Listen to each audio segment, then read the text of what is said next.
আজ সোমবার বর ডিউটি জয়েন করবে আর সকাল সকালে বেরিয়ে যায়, 6টা নাগাদ বেরোয়। তো ওর সঙ্গেই বেরিয়ে পড়েছিলাম, কারণ আমাদের বিয়ের পর এটা আমাদের সেকেন্ড বিয়ে বাড়ি। আমাকে বাপের বাড়ি পৌঁছে দিয়েছিল আর ওখান থেকে অফিস চলে গিয়েছিল। ও অফিস থেকে যাতায়াত করবে, কারণ অফিস থেকে বিয়ে বাড়ির লোকেশনটা বেশিটা ডিস্টেন্স নয়।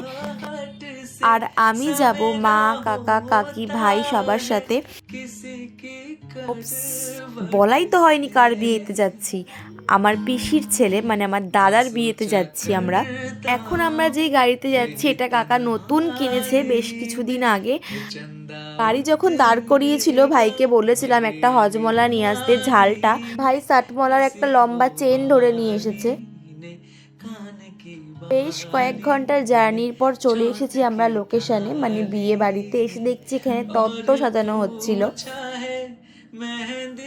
যেখানে বৃদ্ধি করবে সেখানে পিসি একটু মাটি দিয়ে আমাকে লেপে দিয়েছিল, আর ওখানে খড়ি মাটি দিয়ে আমি একটু আলপনা এঁকে নিয়েছিলাম।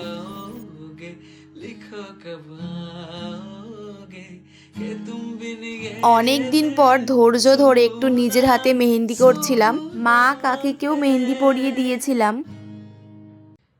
ये दिल जो बरसों से था खाली खाली सा किसी के आने से। রাতে খাওয়া দাওয়া করে ঘুমিয়ে পড়েছিলাম। পরের দিন সকালবেলা উঠে দিদি বলেছিল সবার জন্য একটু চা করতে, আর সেটাই এখানে করে নিচ্ছিলাম। আর আমার হাতের কালারটা দেখো, যদিও বেশ কিছুক্ষণ পরে হাতের কালারটা চেঞ্জ হয়ে গিয়েছিল, কারণ আমি একটু ঘি মাখিয়ে নিয়েছিলাম হাতে। স্নান করে ওপরে খাওয়া দাওয়া করতে চলে গিয়েছিলাম।